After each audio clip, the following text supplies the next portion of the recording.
You are the only participant in the conference. The recording has started.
Alright, I'm working to get things going. Hopefully I got stuff. Greetings everyone. Got a minute or two here while we're getting things going. I'm not sure why that's... I'm sharing there. I need to share on Telegram. There we go. Alright, so we're screen sharing on Telegram. We're on YouTube. I'm on everyone if you're on the call, make sure you put at least your first name and what county on Indiana that you are currently calling home, living today. I am Christine. Welcome. I am state coordinator and lead recording secretary for the Indiana Assembly, and so you can go ahead and get things like that started. We want to welcome you. We'll get the radio you can also go to the free conference call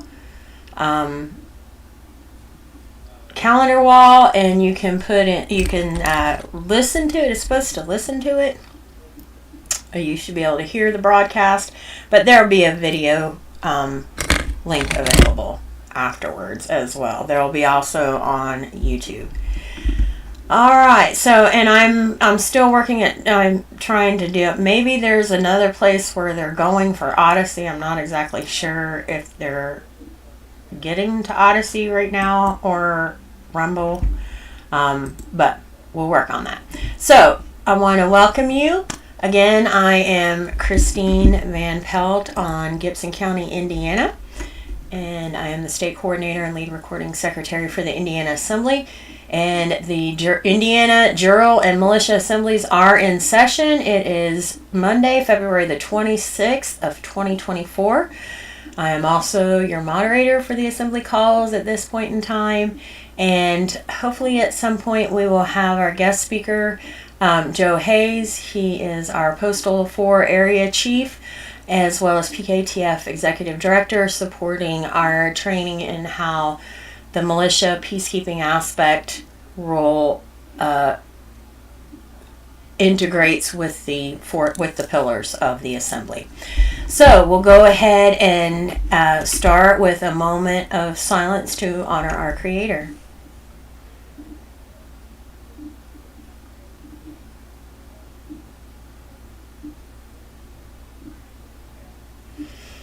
All right. And I want to note that because last week's assembly call was booted off of YouTube because of the Aaron Lewis song, I'm working to try and create a new intro video, and so that's been a little bit complicated. But so that way, at least something is, so I can get the recording going, get the call going sooner, and be able to have something playing, so it's not just dead air while I'm trying to get things set up. All right, here is the table of contents for the pages. We have our core things that are reminders. The first ones of running through as reminders, and then it's the actual agenda presentation, and then we have the slides that are for your backup knowledge to study for at home, so you can keep that available to you. All right, so we'll go ahead and get things started with the Bivens decision and get familiar with this. This is Joe. Hold on just a moment, and he may be on Telegram, or he's on YouTube and Telegram. All right, welcome. Okay, and he's on Telegram, so we'll be able to still be able to bring him on the call to be able to talk with us. So thank you, Joe, for messaging in. And I'm not one I just want everybody to know, just because you see I do have a cell phone and can do some messaging, I am not a regular messenger. It took a long time before I even got to where I did text messaging with Joe. So he can attest to that. All right, so very limited as to who I do text with. Anyway, we'll go ahead and get this going. So this meeting is private. Bearing false witness, misrepresentation, and posting inflammatory rhetoric in public forums is forbidden and shall be addressed in an appropriate manner. Oh, and that was a typo in their picture. Okay. To eliminate all conflict and false allegations, is there anyone in attendance at today's meeting who is a member or agent of any law enforcement agency or public agency of the federal, state, county, or city or township agency present? It's not that you can't be here, but you at least need to address yourself and put it in the comments. I see you now on Joe on YouTube in the comments. I just switched over. Thank you. Welcome. And Joe is on Spencer County, and he is a Kentuckian. And he's our Postal Area 4 Chief, because this is for the states that all start with the postal code that starts with 4. So it's Ohio, Michigan, Kentucky, and Indiana. All right. And we'll go ahead. So, and again, back to if you are a federal or municipal territorial type of employee, or just at least present yourself and let us know that you're here, and we can, we're welcome to try and have open conversation with you. But otherwise, any holding back, it would not be admissible for you. So, hearing and seeing none, are there any responses to the Bivens decision for the second time? Hearing and seeing none. All right, and any response to the Bivens decision for the third and final time? Hearing none. Anyone who is here under false pretenses, anyone who is working for any foreign government, including the territorial United States or municipal United States, anyone who's being paid or coerced to be here must fully disclose their presence and purpose now or leave the premises. And we do have the ability, if you try to show up as federal witnesses, you would be discredited for failure to disclose. All right, keep moving forward. All right, so Assembly Participation and Behavior Guidelines, Article 3022. The reminder that nationality is a birthright, Assembly membership is a choice. And so you can read more about, we need to make sure that that the assemblies are business organizations engaged in very serious and important business. We have to set the tone for new members and establish the group values so that the group as a whole disciplines people to be polite, logical, businesslike, and mature. The moment anyone starts acting like a 7th grader and gossiping and being paranoid, it's up to the whole group to let that person know that the behavior pattern is not appropriate, not productive, not appreciated, and won't be tolerated. Shun gossip and fear-mongering, and it will disappear. Don't give it any credit or attention. All right. So we're going to make sure in the link to the presentation agenda that it will go on the website and in the descriptions for the videos. We will have Joe is on YouTube with us as well as on Telegram. and anyone else that comes in as we're going along. Again, if you are on the call listening, please, comment and at least put your name and what county you're on, so that we can at least take note that you were here, right? We want to recognize you. All right, so we're going to go through the Common Law Community Training Manual, Establishing the Reign of Natural Liberty. We have a few pages on that, and then I'm not going to go into deep about the key officials for the Jural and Militia Assembly because we've been going through it, but the information is still in there because I do want to make sure, because there's a specific article that is relevant to everyone, and it's part of the Jural Assembly aspect that I would like to play that video. So it's a 20-minute video, but it is important to be able to support you. And then we'll go into the information that Joe has for us. And so if we want to make sure that, because we want to make sure that we have a date to when we adjourn next. The next General Assembly call will be next week, the 4th, and the next Jural Assembly then will be the 11th, because right now the 1st and 3rd Mondays are General and Militia, and then the 2nd and 4th is Jural and Militia. All right. So we have, these are these things that need to be repeated as constant reminders to help us through this process. So the coordinator's mission that's given to all of the state coordinators to carry down as well, I don't mean to carry down, but I mean to carry through within the assemblies as well, is that we cannot fail. We're willing and able to do this work physically, mentally, emotionally, and spiritually. We do have resolve and determination. We walk the walk, we walk the talk, and work every day to bring the du jour into reality. We have excellent tools to complete our work. We set realistic and achievable goals. We learn and research constantly. We have a timeline of this year. We track our progress. We measure our strengths and weaknesses. We continually improve and revise accordingly. We conduct ourselves with peace and love. And it is possible to get all this done this year, but it matters about you. It depends on you. How quickly are you able to stand up and help support? So here are some tips on spotting infiltrators. You need to be aware, because what we're doing is important and powerful to those that there are many out there that want to see us fail, right? Even some of those that are close to us, not that they really want us to see us fail, but they kind of do, because then they can say, oh, you tried something and it didn't work. They really don't want us to fail. They really would like for it to work, but there are those out there that are deeply want us to fail. So, and some of them can be highly trained and well-paid operatives with the patience to carry out a long-term plan of disruption. Some have personal agendas of gaining positions of power or control. Both are adept at concealing their actual motives, easily gaining our trust and charisma with so-called leadership skills. They may repeatedly lie, manufacture truths, or twist, bend the actual truth, speak half-truths, things like that.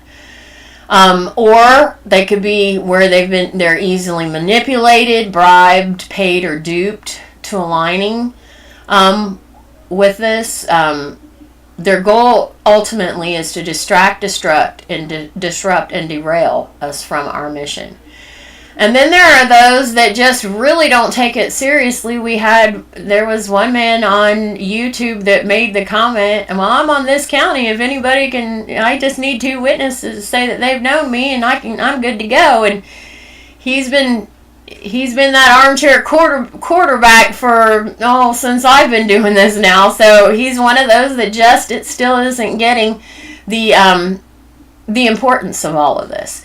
So it's time we've got to get serious. No sarcasm. It's just, if this is about the truth, reality.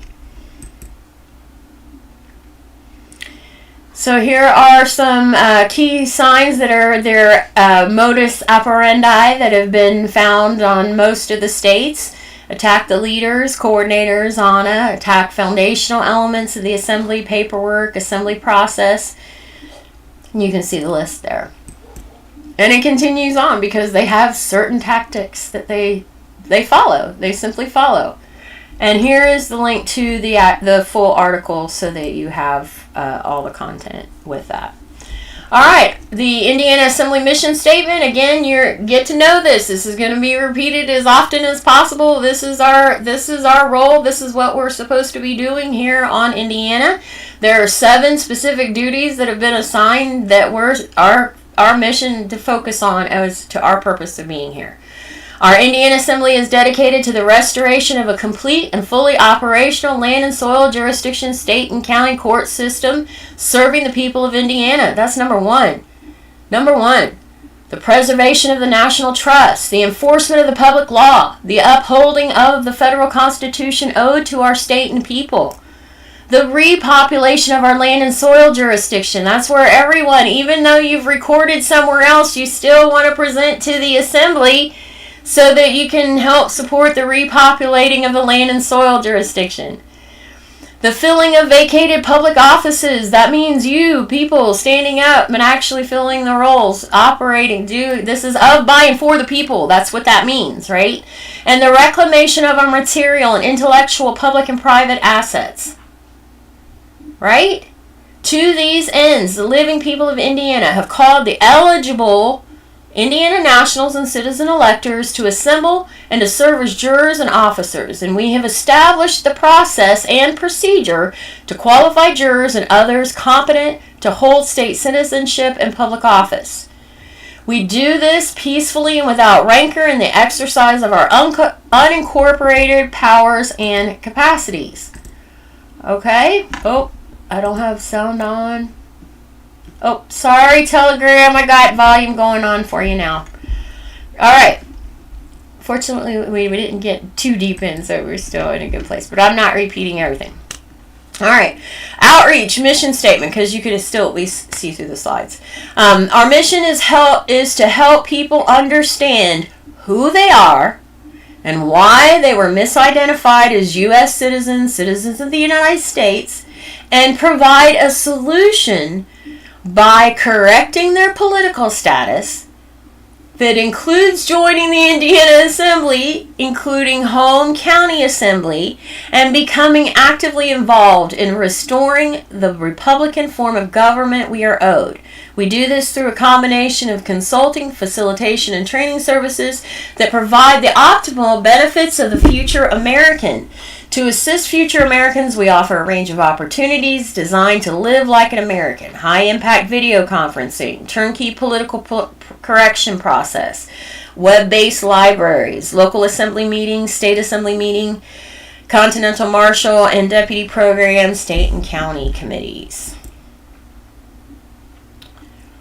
Our value statements. We stand under the laws of nature. The laws of nature is God. The 10 Commandments, the Declaration of Independence. We accept the fiduciary responsibility of the Indiana Trust and operate under the prudent man standard, meaning we treat our state business as if it were our own business. We keep the peace and uphold the public law. We report crime. We value each man and woman as a unique creator of our Creator and recognize them as powerful co-creator. We willingly choose to self-govern and strive to show up as our best self in each and every experience. We do not and we will not condone or participate in any form of insurrection, rebellion, or creation of armed services other than the lawful state assembly militias operated as they're supposed to be operated within each state. And our land-based Continental Marshal Service, which is our jurisdictional interface with the U.S. Marshal Service. We perform under the treaties and constitutional agreements already established and for supporting and restoring American government and the reconstruction thereof, and will be responsible for the conduct of the restored Confederation. All right, here are links to assembly documents. Here's the Assembly Affirmation of Purpose and Conduct. Your contact info to give to the assembly. That's for the General Assembly, the Jural Assembly, the Militia Assembly, so we can have your contact information. And what of that contact information you are willing to share as well. Indiana Assembly men and women points of order of how to handle yourself within the assembly calls. Assembly militia standards and practices. And I really love those terms, standards and practices, and you have to hold, or standards and principles, and you have to hold to them. If you don't have standards, then you might as well go back to the de facto. Link to committees, the way we work, recommended committee structures and support through there, the standard operating procedures template, so we can start working, building each piece. The call to public office and more details within those offices, as well as for the link for the assembly offices. All right, 2 key articles for you to remember. Although if you go to search AnnavonWrites.com and you put in public duty, she's brought this up many times, but these are the 2 key ones. It is a video of the articles about your public duty. Here's a link to the Law of Peace, the Community Law Training Manual that we've been taking a segment and chipping away at each Jural Assembly call. The link is there for that PDF. And then reminders that you have 3 choices. You can stay and act appropriately with the state assembly, or you can go with the territorial or municipal. If you're looking for the nanny state, want hand holding and everything, you're going to go to the municipal. If you want to go through Reformation and you want to go with the battle, you go to the territorial. Here is again the link for the warning signs. You have district infiltrators, understanding the American way, and public international alert for state assemblies. A reminder that countrywide Americans are planning to go to Faith Monument and around November 11th. And here are 2 videos by Kirk Cameron giving you more information about Faith Monument. Here are communications links with the assembly through Telegram, Clout Hub. Again, I'm still trying to figure out Clout Hub. And then, of course, all the links are on Linktree. This is the segment that we're rebuilding, that we, the people, we of, for, and by the people are supposed to be building here. That is what we're actually constructing, that it includes our postal area courts. This is by the way, this is a good one for you to print, to have it in your hand. It's a 1-pager. You print it and keep it with you. That you can, instead of picking up your cell phone and when you have a minute or 2, pick this up and read it. And then it also will be a conversation starter as others see, well, what are you reading, instead of being on a cell phone, and you start. It's a great conversation starter. And you'll have the information all right there in front of you that you can read it right there.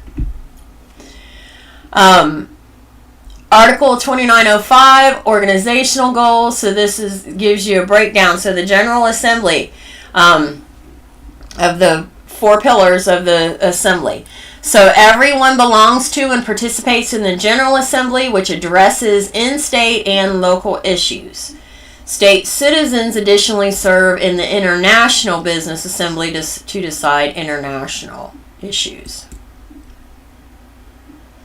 Everyone serves as a juror and is a member of the jury pool as part of the Jural Assembly. And this is where we're at for this call this evening. Now, it doesn't mean that everyone's actually going to get assigned to a case and serve on a jury, but rather that all American state nationals and American state citizens are automatically part of the jury pool from which jurors are chosen, and may be asked at any time to serve on a jury. Jurors will, of course, have to be qualified before a trial to rule out any conflicting interests. They can, of course, opt out, but it is important to remember it is your public duty to serve as a juror when it is appropriate. And then the militia assembly is anyone who is fit in between, anyone, men and women, fit in between the ages of 21 and 45, eligible to serve as part of the assembly militia. Then it's holding elections of officers are in for the General Assembly, all the assemblies, the courts, the chairman of the General Assembly is the Speaker for the Assembly. The Chairman is not the President, not a CEO, but a Speaker on behalf of the Assembly as a whole. And again, once the Assembly is organized and all four pillars are functioning, it's presented to the Federation for a review, and then separated out, and then the state coordinators are all sunsets. Whew. Alright, so then here is a great graphic of the General Assembly. It's the actual driver for all four pillars. Everything starts in the General Assembly.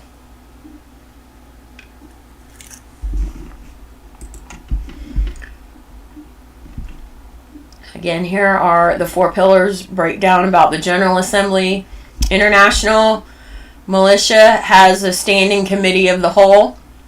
And of course the Jural Assembly up there. Several different ways of explaining it to give you more information. Here again is a visual of the four pillars and the different committees, offices within each of those pillars. And here is a map so far of Indiana. All the ones with that are counties that are in green have at least two that have populated the county, and the ones in the brownish orange color, there is one that has put their paperwork on the record, and then the ones in yellow is that they're in process. They've at least spoken up to say hi. I want some more information. Alright, so we're going to go ahead and read this one section of the Common Law Training Manual, or the Common Law Community Training Manual, and we're on slide 24 because I'm going to have to click.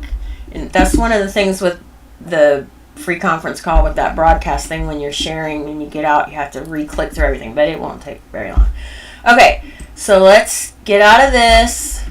If you've got any questions, put them in the comments, or you can pop up if you're in free conference call, and we can address that while I'm pulling this up real quick. There's that. Okay. All right. Welcome, Jeff, from Marion County. Good to see you again. Thanks for being on the new member orientation call earlier. Awesome. Awesome. All right. And we'll make sure we get you in the agenda. It's good to see you, man. Great. It's been a minute. But the main thing is getting things moving here. All right, now in this we're going to, gotta switch it this way. 7 and 8, I think was the payout. All right, 7 and 8. Okay, ooh, that's gonna be hard to get some of that. Maybe I can magnify it some to get started. No, it doesn't. Okay. All right, so establishing and maintaining common law courts. I'm going to read as much as I can. Was that it? Yeah, okay. It's only going to be that little bit of section in the bottom, right here at the bottom. Then I'm not going to, because I can't move this box. It doesn't go anywhere. Okay. The common law's first principle establishes its general legitimacy and lawfulness. This valid system gives rise to courts with the power to protect the people as a whole by prosecuting and indicting any person and institutions that threaten the community. Right? The community. The mandate to establish such courts is derived from the sovereignty of the people as a whole and not from any particular political system or government. Common law courts are therefore universal, not constricted by customary borders or laws, and are jurisdictionally competent to adjudicate any issue or grievance. Common law courts are not subject to and do not recognize any other legal or moral authority, immunity, or privilege like those routinely claimed by heads of churches and states. Enjoying universal jurisdiction because of its rootedness in the natural law, common law courts can be established in any country or community, and not only within nations with a specifically common law legal tradition, such as England, Canada, and America. Common law courts are established when any number of men and women come together to judge a matter of concern to them and to their community. Thus, such courts are invariably and naturally linked to political movements, town hall gatherings, and tribunals of conscience that unite citizens and give direct voice to their concerns and demands. The court is thereby the expression of that voice. The court itself is established by the direct will and vote of the people as a whole, who elect citizen jury of at least 12 people, a citizen prosecutor to conduct the case on behalf of the people, a presiding adjudicator whose job is strictly advisory, and a sheriff and group of peace officers to enforce the summonses, warrants, and verdicts of the court.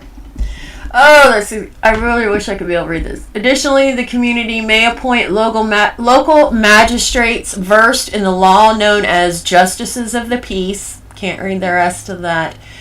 So we're going to go, but you'll be able to see it in the, because you have the link to the PDF from the agenda. Okay, so something natural rights and sovereignty. This applies both to the plaintiffs and the defendants involved in any matter before the court. There are accordingly no professional lawyers or permanent presiding judges in a common law court system. There is no restriction on the power of a common law court to access any person, place, or thing, nor any limitation on the duration or rights of the court. The court and its magistrate can issue public summonses that are binding on any person or institution and enforceable by the court sheriff, who has an unrestricted right to detain any person named in the summons and bring them into court. The final verdict of the common law court jury is final and not subject to appeal, simply because a reasonable and non-coerced group of citizens can come to the truth on any matter on the basis of the evidence alone, possessed as they are of the inherent knowledge of right and wrong. The truth is not mutable. A defendant is either innocent or guilty. The truth is not subject to revision or reconsideration, since then it is not true. However, if it can be proven beyond any doubt that the court's verdict was made unlawfully, was unduly influenced, or occurred on the basis of incomplete or faulty evidence, a common law magistrate can reopen and retry the case with the normal jury and court officers. In the same way, the sentence of the court is also final and is enforced not only by the court sheriff, but by all citizens. For the common law arises and is the direct responsibility of all people, as all are of its procedures. The verdict really is a declaration of the people that they will govern themselves according to their own democratic law and decisions. And it's democratic, not democracy. Different things. There is no restriction on the power of a citizen jury to impose a sentence on any person, group, or institution. The court adjudicator or magistrate has no power to alter, influence, or direct the original verdict or sentence of the jury, simply to advise the jury on legal procedure and points of law. Finally, upon issuing its final verdict, the sentence, the common law court jury is automatically concluded and its members are released from their duty. No court is maintained within the conscious consent and participation of the people themselves, without their conscious consent and participation, right? Again, there is no professional permanent case of either lawyers or judges in a common law court system, but rather elected and temporary court officers. All right, so we'll take up on March 11th with the next segment from this. So, any questions while I'm pulling up and getting back to the presentation? And I will check the chat. All right, John on Carroll County, welcome. We'll make sure you are in the agenda as well. Welcome. All right, so we'll get this. I'm on slide 24. Oh, it takes a minute to switch, but we'll get back to it. Again, any comments or questions, if you're in somewhere where you can put it in the chat, or if you're in free conference call or telegram, you can speak up while I'm getting to this. But otherwise, you can get a quick review again of what we've already been discussing to this point. We're almost there. That's one of the things with free conference call. It literally goes page by page. Okay. All right, so just a brief review of these. You'll be able to see it in the agenda. It goes through more detail about the Jural Assembly. We read through a lot of this the last Jural Assembly call and the previous, giving more info. Here's info about our American courts, state grand jury and trial courts, state of state grand jury and trial courts, and then the postal area grand jury and trial courts. You can read through those. Who is eligible? All state nationals and state citizens, and that means you've presented that you are a state national, state citizen to the assembly, so that you're then members of the jury pool. We do have a talisman process where you don't have to present your paperwork, but it's only going to solely be at the jury level. But there's a process for that as well.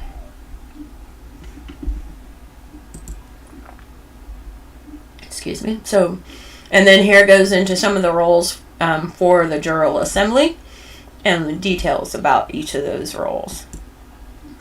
And you'll see it started with recorder, county clerk, or the court clerk, right?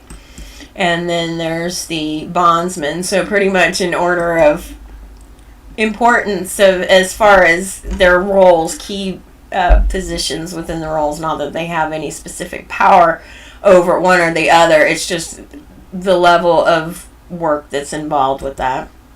Yes, the coroner is housed within the Jural Assembly, as well as all the sheriffs. All right, we keep going. That gives a pyramid from the different jurisdictions, and more about peacekeepers. All right, and a good sheriff, and details about eligibility for a sheriff and the committees for the Jural Assembly, and then a review for the jurors for who's in the jury pool. All American state nationals and American state citizens are automatically a part of the jury pool. Anyone in the jury pool may be contacted and asked to participate in a jury. Hence, you got to also provide your contact information. Hence why you got to present that you are a state national, state citizen. All right, and then it gives information about those who cannot serve on the jury. Court officers presiding over or assisting the court proceedings, such as justice court clerk, bondsman, jural secretary. National or citizens involved in the case itself or having conflicting interests, such as being related to someone in the case or being a witness in the case. All right, then it goes into more detail about the militia assembly, which again, we went a little bit more in detail on the last Jural Assembly call. But here it is also in the agenda presentation for you to give you more, so you can have that repeated reminder. Here are the different roles, and whether as a state national or a state citizen for the different roles. But again, even as a national, you presented your 2 witness testimonies, birth certificate verifying that you live on Indiana, your valid photo ID, driver's license, in the 1779. But then you have to do your cancellation notices, but you don't have to do the 928 bundle. to be able to serve in those roles as a state national. All right, this is where I really want us to be able to get some meat in. So this is slide 42. Interesting, we ended on 24 to be able to pop out, and now we're on slide 42. Spirit's wonderful.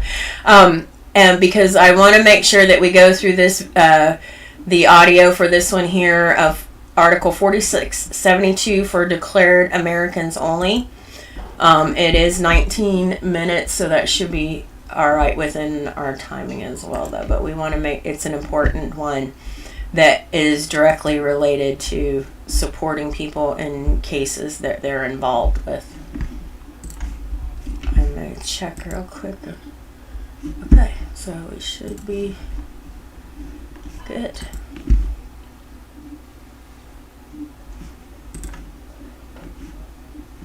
Text-to-speech synthesis provided by Speechify. For declared Americans only. Read every word of this carefully and especially notice all the bits and pieces that are enclosed by parentheses, as these annotations show you where you need to add your own name or information, and provide further explanation. As our research has fully revealed, we have been the victims of a national-level identity theft scheme. The scheme has resulted in American babies being misidentified and registered as British territorial U.S. citizens. That has further resulted in the creation of municipal corporation franchises operated as slaves in our names. In order to overcome all this skullduggery and breach of trust by our own public employees, we have taken action and self-declared our interest in our own estates and good names and have recorded and published this in public, to overcome any mere legal presumption that we ever waived our birthright via any third-party donation made by our mothers acting without full disclosure, nor any unconscionable contract obligating us to act as U.S. citizens or later as U.S. citizens at all. So now you have declared your correct political status as an American and have recorded and published this change.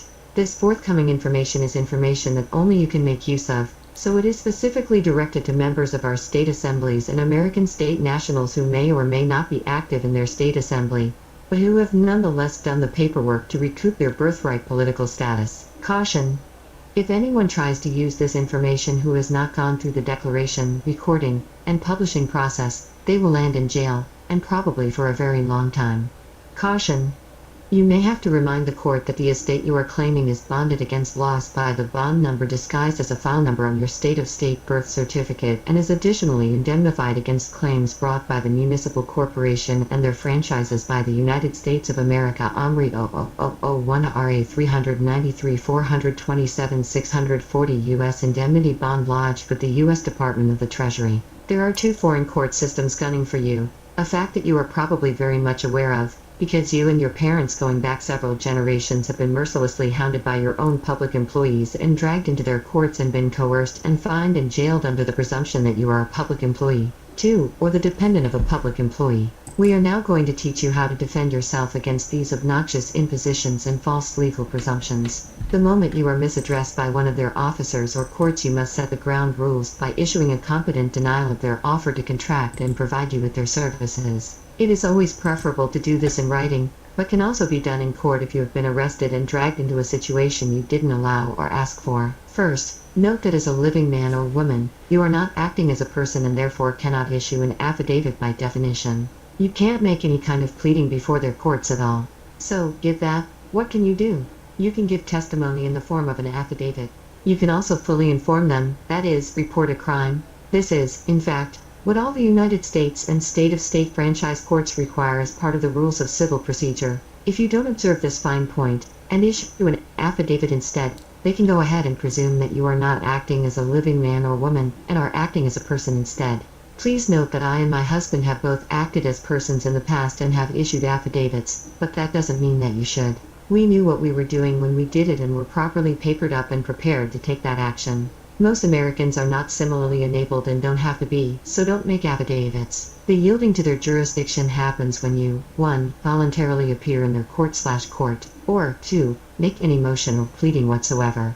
You may not know it, but you are appearing to grant them jurisdiction over you and your property when you enter pleas or go to their courts. So how do you reply to their summons and warrants and citations and other nonsense, without granting them any jurisdiction?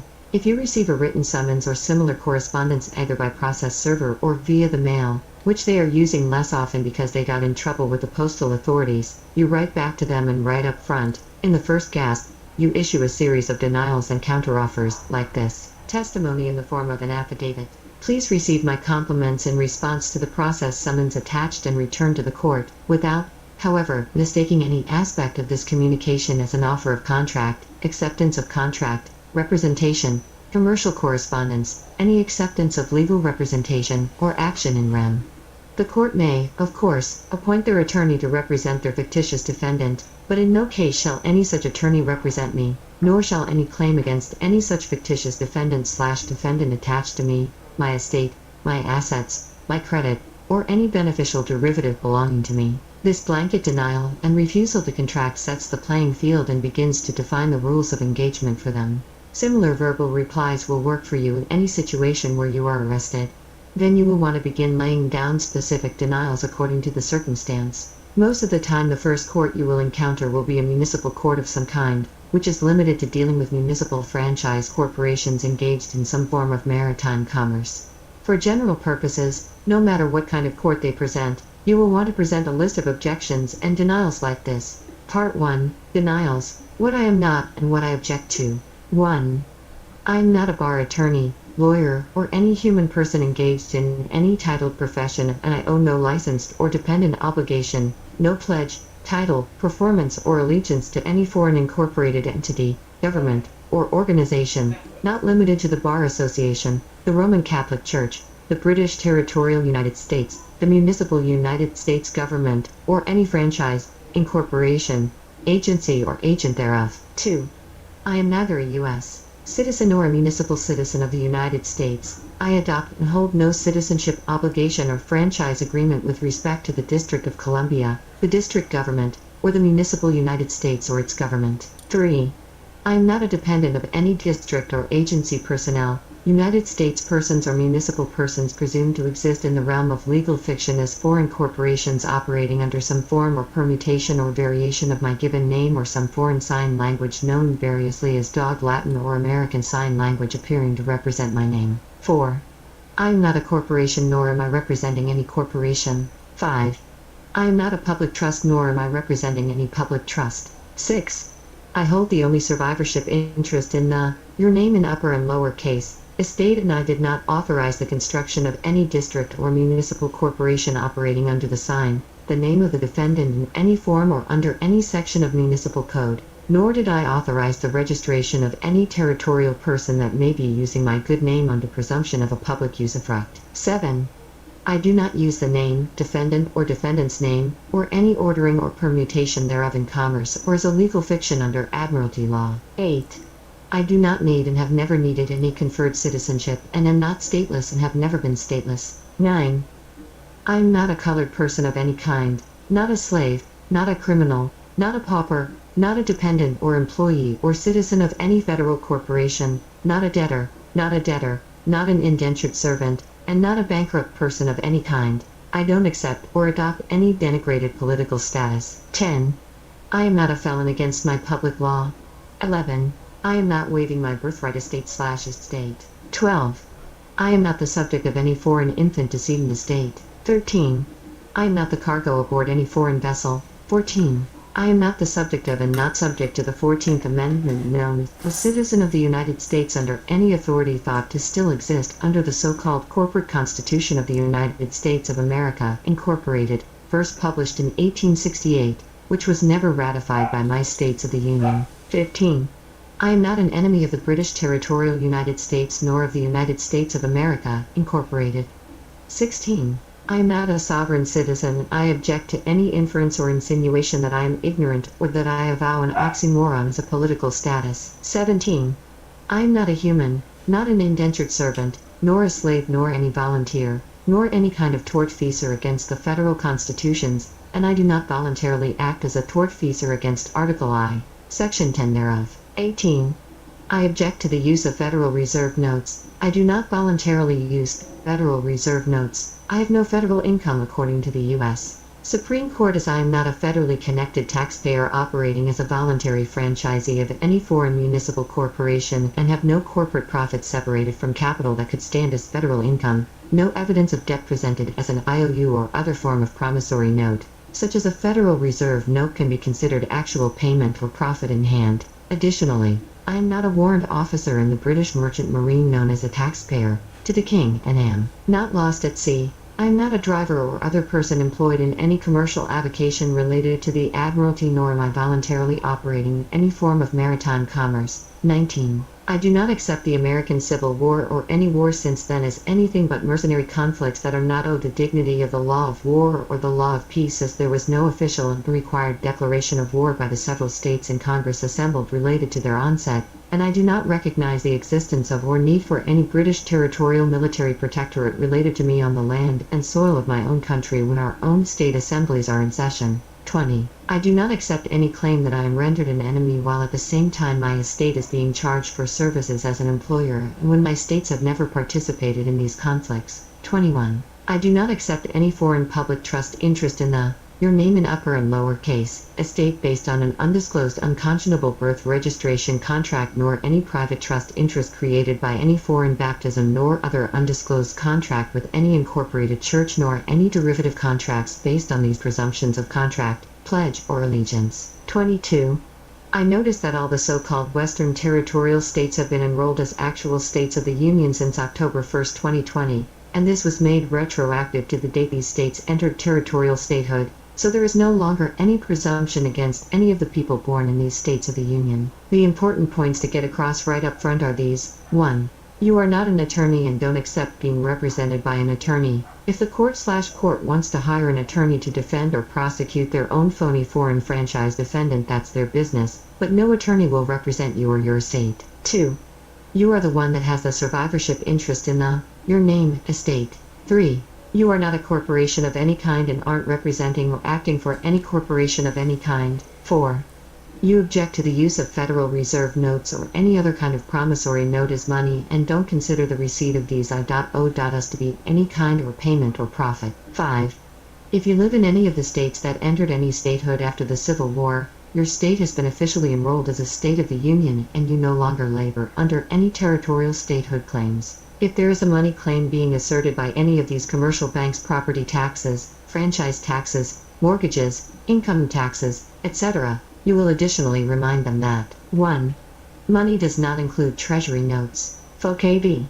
Headley, 3 Connecticut, 534, 536. 2. In legal acceptation, money means current metallic coins. Therefore, an indictment for embezzling money is not sustainable by proof of embezzling greenbacks or national currency notes. Block v.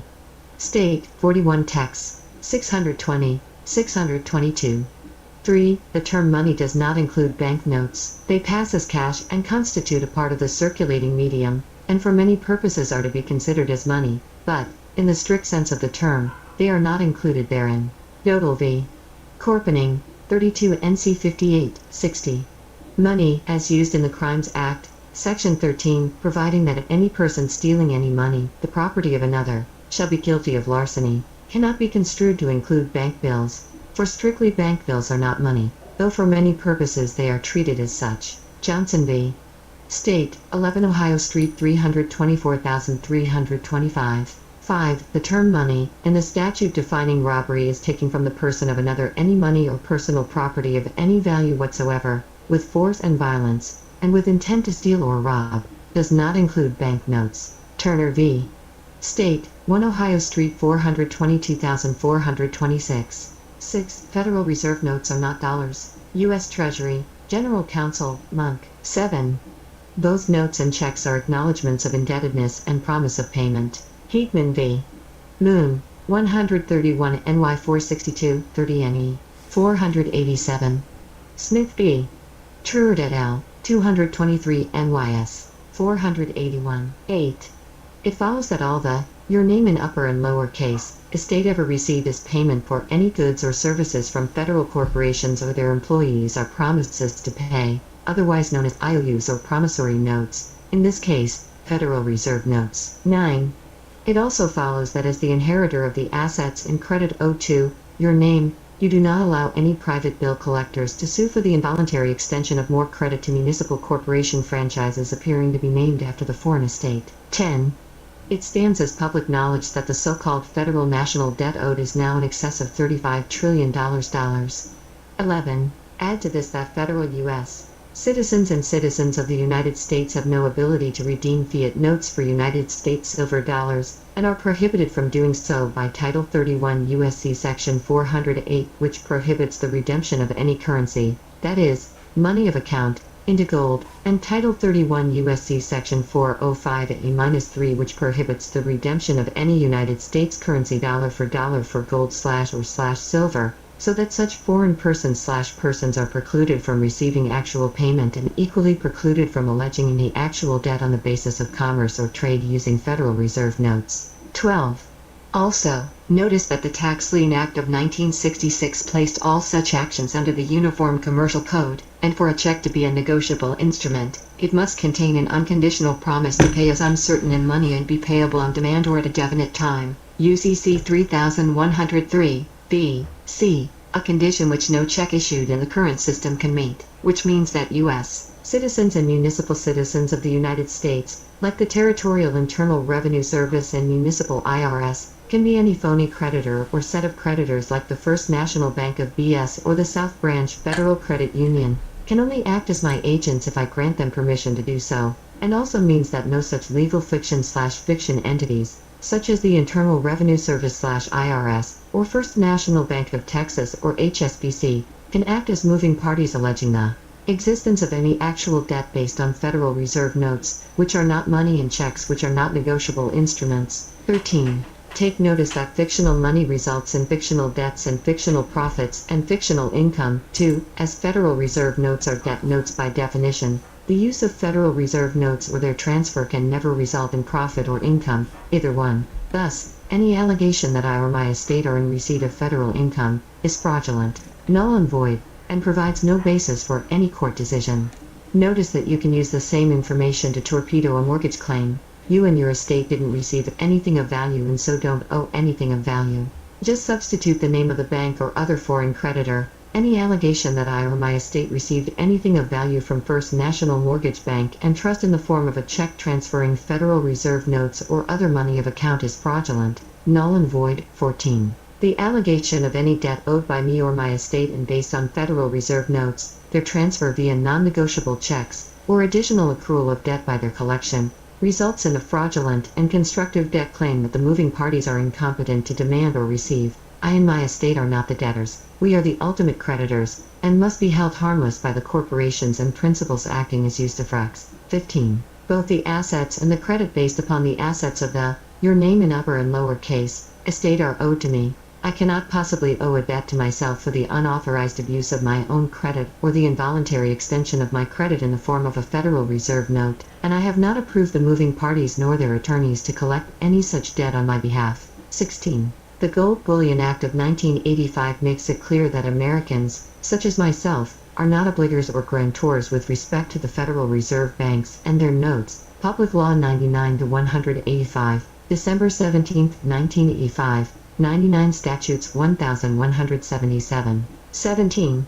In witness of all the foregoing, I am acting to prevent crime and to fully inform the court, so that justice may be served and fact be honored, and I affirm the foregoing account to be true and complete and not misleading, honorable and peacefully intended, and so, I have placed my hand, seal, and signature upon this paper for purpose of witness only on this _ day of _ in the year of. You can now see the logic of all this. You owe nothing to these banks, they owe you. They make up a legal fiction named after you. They use these things for their benefit. They act as usufructs. They are obligated not to harm you. But they do. They can't even allege a debt. They can't receive actual payment. The whole thing is a British corporate hoax. It's a con game to defraud you. They exchange their notes for your substance. Then they go bankrupt and claim that their debts are your debts. So that on top of everything else, you get stuck paying their debts to you. That is how they grossly enrich themselves at your expense, and double dip on the way. This is why we foreclosed on them. This is why their banks are insolvent. This is why you should resist the crooks. Under international law, under Nuremberg Code, under the Geneva Conventions, under the Hague Conventions, It is illegal and unlawful to pay taxes to any organization involved in genocide. Feel free to tell any of these courts. In addition to all the foregoing, these corporations have funded genocide and war for profit for generations. You just became aware of this. You don't want to be an accomplice. Right? See this. We'll go ahead and end that there. We've all seen that it's on Anna von Reitz and her other articles. Okay, so we'll get back to the presentation. While that is pulling up, there was a comment and question in the in YouTube. One of which is the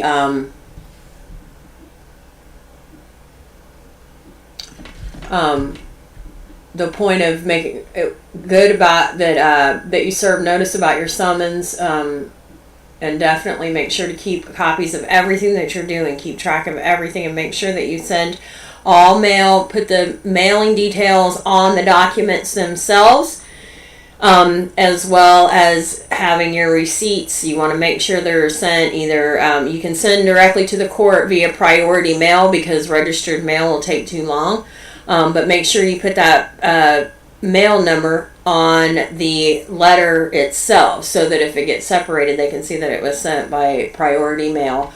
Now, Jeff, you also asked, would sending notice to the prosecutor also being good in insurance? You want to definitely send it to the clerk of court, so that it definitely gets put on the record and everybody on the case would have a copy of that. So you would definitely be serving the prosecutor with that information. But you can always CC the prosecutor, put it in that you're sending it to the clerk of courts for that case, and then put on the letter itself that you're CCing the prosecutor so that the prosecutor gets a physical copy and is served themselves. But they would also get notice, but it needs to go to the clerk of the court most definitely first. And then again, getting in deeper would depend on, what's going on with the case and stuff. And it's case by case on that. So I hope that helped to answer. Now I've stopped and didn't end up flipping slides. Hold on just a moment and I'll get back to. Again, that was interesting that when we went to the community training manual to read, that it was on slide 24, and then when we went for this audio, it was on slide 42. But maybe I can go this like that. Oh, I can slide it. Does it catch up? Yeah. Okay, hold on. A little too far. Do it. Perfect. Right there. Okay. So we just went through that, but you'll have in the agenda presentation, here's the PDF link, but you can also go to annavonreitz.com. Scroll all the way down to the bottom because it's in chronological order. It's not in most recent first. It's chronological. And it's 4671, International Peace Notice, Public Notice, Why We Must Declare. You want to make sure you read that. There's the video just like we just saw in this one for Declared Americans Only. So if you wanted it where it's read and a visual of it as well. But then here is for what we just went through, 4672. So that you have that information, you can start pulling that. So you'll want to do a witness testimony in the form of an affidavit. I don't think you need it notarized, being that you're as a man standing on the land to be able to do that. An affidavit itself would need to be notarized. But you'll want to make sure that you put your autograph on that witness in the test in the form of an affidavit.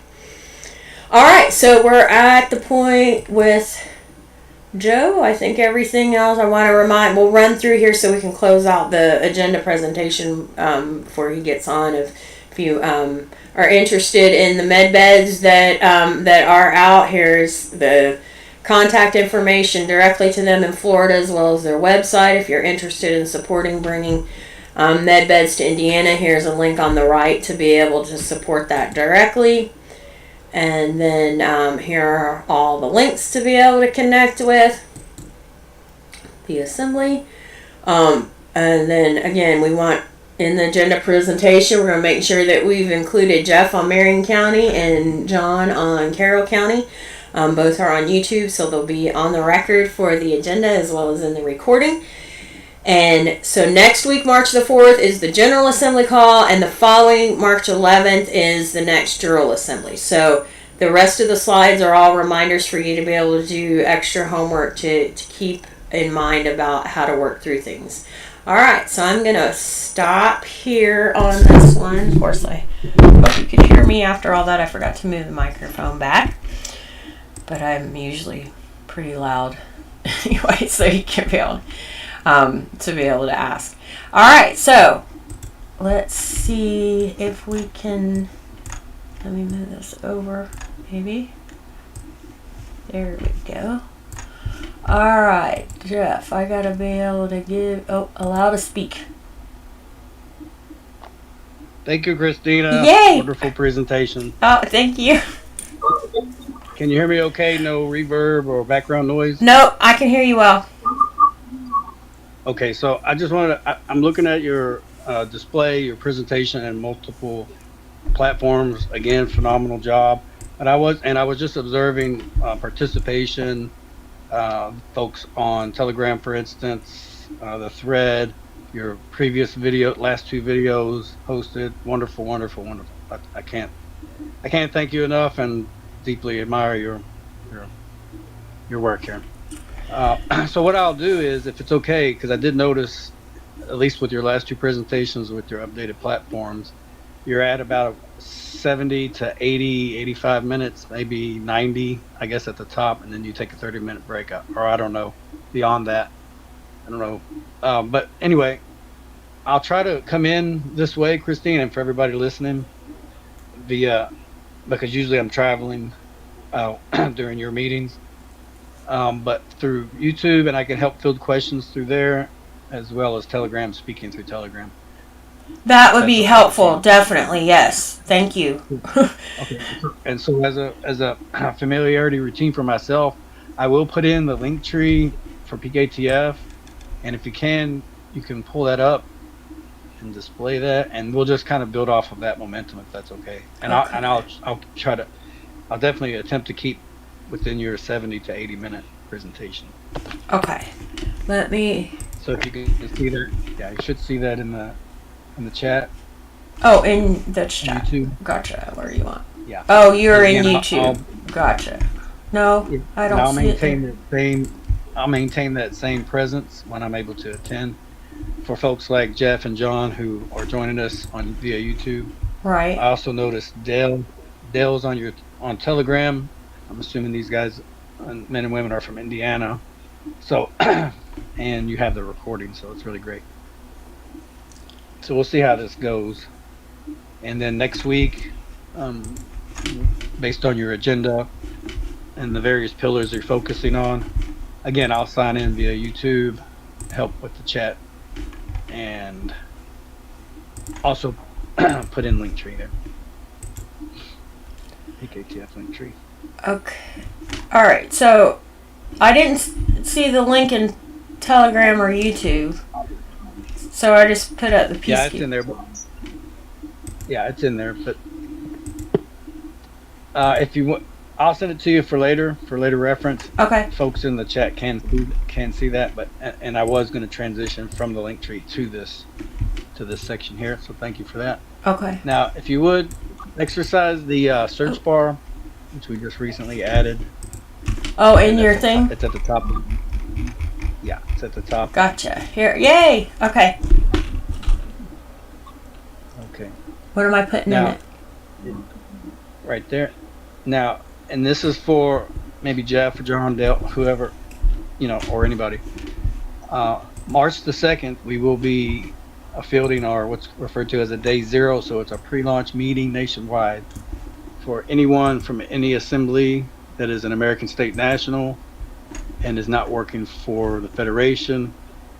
There are slight contingencies for that, Christine, in case no one from Indiana is part of that first iteration, that day zero meeting. 2 weeks later, day one. 2 weeks after that, day three, Okay. so on and so forth. I can also send you the outline as coordinator. Okay. But yeah, type in, so yeah, and that'll go out in just a couple of days. But in that search bar, go ahead and type in enrollment.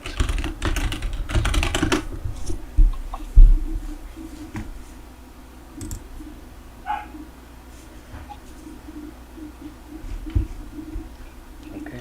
And you'll see everything populating, anything regarding enrollment at all, whether it's discussed or if it actually takes you to a link. And this link here is part of the enrollment process, which anybody who is interested can learn what is being discussed. It's a very high tempo, very information packed meetings nationwide. So you can place your information in there like Christine is doing to include yourself under these circumstances, Christine. And you can join. And if you're interested, you can, of course, maintain meeting with us every 2 weeks starting on March 2nd. And we'll discuss all factors regarding peacekeeping. So, and with that notion, again, with the folks on the call here, by default, we're all peacekeepers.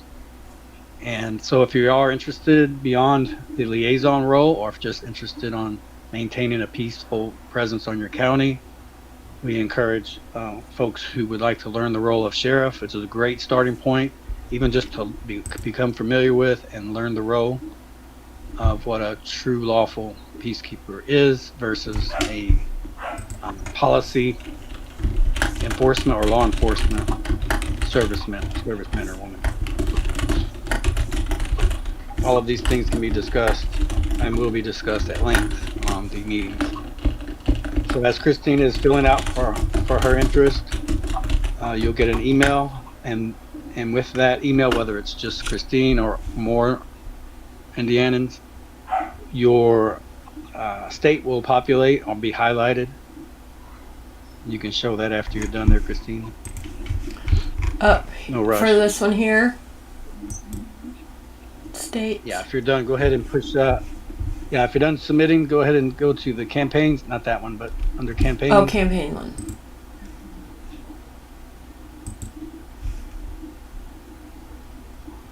At the top. Yeah. Yep.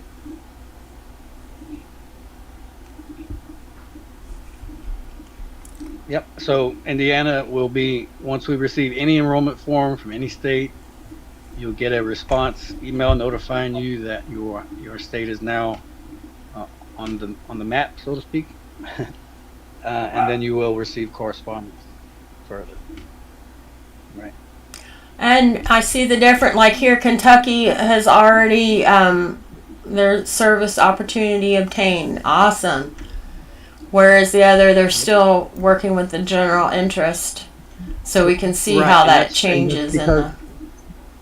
Yep, and the primary reason for that, Christine, is we have American state citizens and Federation-appointed American state nationals who will be in attendance. So that will all be confirmed and worked out during the first two meetings.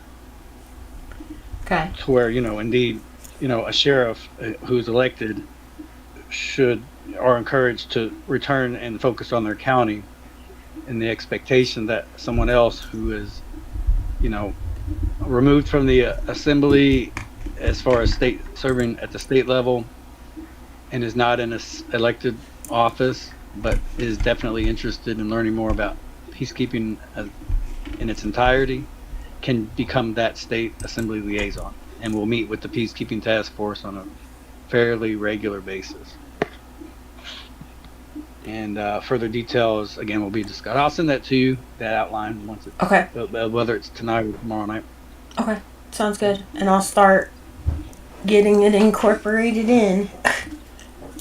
Right, and then one more feature as far as maps. You've shown two briefly. The first, which deals with peacekeeping relationships with the relations with the assemblies and the peacekeeping task force and the Federation of States.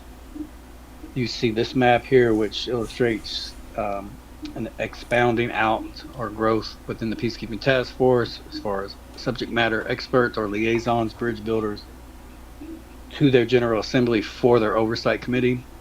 And the third, which you won't find yet, but you will soon, will be a map illustrating assemblies who are on what level that they are as far as qualifying for ex parte Milligan implementation. So you'll see another map. I mean, we get a lot of emails with interest on, which states are, how far along are they, Hmm. you know, as far as getting to that level of qualifying for rejoining the Union of States, Confederation of States, delegations, future scheduling of that, and ex parte Milligan implementation. So that'll be another map, and you'll see that on the site maybe next week. Okay. We hope. Sounds good. And that's it. Awesome. Moving right along. Yeah, Exciting. and Christine, for times when I am not traveling for work away from my home and am in town, I'll be at my home office and I'll be able to screen share. You'll be able to see me and all these other good things. Because I'll be able to join you from my home office. But this works Yes, in the interim. definitely. That is the technology. It's a love-hate relationship. It is very beneficial in many ways, but it has a lot of those embedded frustrations that go with it. Right. Yep, I understand completely. Thank you for the opportunity, and great to see gradual participation for Indiana. And it's really, I'm not shocked, I would say, but it is a little bit perplexing. But that's fine. Organic growth. It's calm. It's not rushed or anything. But ex parte Milligan originated from Indiana, as you know. So hopefully, in the very near future, we'll see many more folks being honored who are Indianans and honored Right. to know that fact. And, yeah, it's the only state. And I it's so know. I pivotal can't for get people to realize. I'm like, if you just read it and see, it's right here. Well, yeah, and a little bit of due diligence, they were like, "Oh my gosh, really? I live on the very state that was, ruled upon. It's. I'll tell you this, folks. Of course, due diligence pays off. Even if you search with the most modern search features and utilize basic artificial intelligence researching will render more factual truth, especially if you interrogate it more, ask really precise questions. And I believe that's how it was designed. But I can, based on my findings before and certainly now, ex parte Milligan or Milligan ex parte is 100% the facts. It is absolutely right there and within arm's reach. It is tangible. You can examine it. It is bona fide. It is just a fact. Yeah. Even artificial intelligence will tell you that indeed, when American common law courts are reestablished, maritime admiralty courts step aside gracefully, respectfully. It is just a fact. So, Yep. really exciting. That's exciting. Yes, it's very exciting. Sure. Yes, Right, well, Jeff, I'll on do Marion that. County. Yes, it is for Indiana. If you just do a search ex parte, EXPARTE, Milligan, you can find it. It's very interesting read. And we may even bring it forward on one of the Jural Assembly calls at some point too, because it's valuable. We need to, support the Great Jural idea. Assembly. Absolutely great idea, Christine. Yeah, Mhm. especially since it derived from and is preserved on Indiana. Right. So I think that'll be as soon as we finish with this common law training manual, we'll move right over to that one. And have another space at least where everybody's already together to get the same kind of information. Right, and I think we illustrated for John and other folks here as you did, Christine. If just say John or anybody, if you're interested for enrollment for the State Assembly Liaison for Peacekeeping Task Force, and if you are interested, just go to the enrollment, fill out the form, and send it, and we'll recognize you immediately, and we'll see you on the 2nd next month. Awesome. Yes, that sounds. Yes, definitely. And Invitations will go on. them or even anybody listening afterwards for the recording as well. Definitely. Sure. Yep. All right. All right. Thank you, Christine. Thank you very much, Joe. We are greatly, greatly grateful to you and all that you have done for Americans, and from your former capacity in the U.S. as well as what you're doing here to help serve with us, and we thank you for that. All right, we'll go ahead and we'll wrap up again. Next week is the March the 4th is the General Assembly, and then March 11th is the next Jural Assembly, because the first and third Mondays are the General and Militia Assemblies. Second and fourth Mondays are the Jural Assembly. So we'll go ahead and end things here. I want to thank you all. And again, Laura, welcome to the call. You're going to need to make sure that you speak up and let us know what county that you're on, so we can. That's part of we're Americans and we stand up together. We're not U.S. citizens that like to hide back in the back. We want to welcome you. So please, next time, make sure you share with us so that we can acknowledge what county you're on. It is part of this whole process. It is land and soil jurisdiction. So I want to thank you all. Have a wonderful evening, and we'll see you on the next call. Don't forget, new member orientation. Second call is next Monday. We had the first call for this 3-round session. We had the first call this evening. You can go to the playback, and we'll see you all on the next call. Peace and love. Have a great night. Hi, everyone. Goodbye.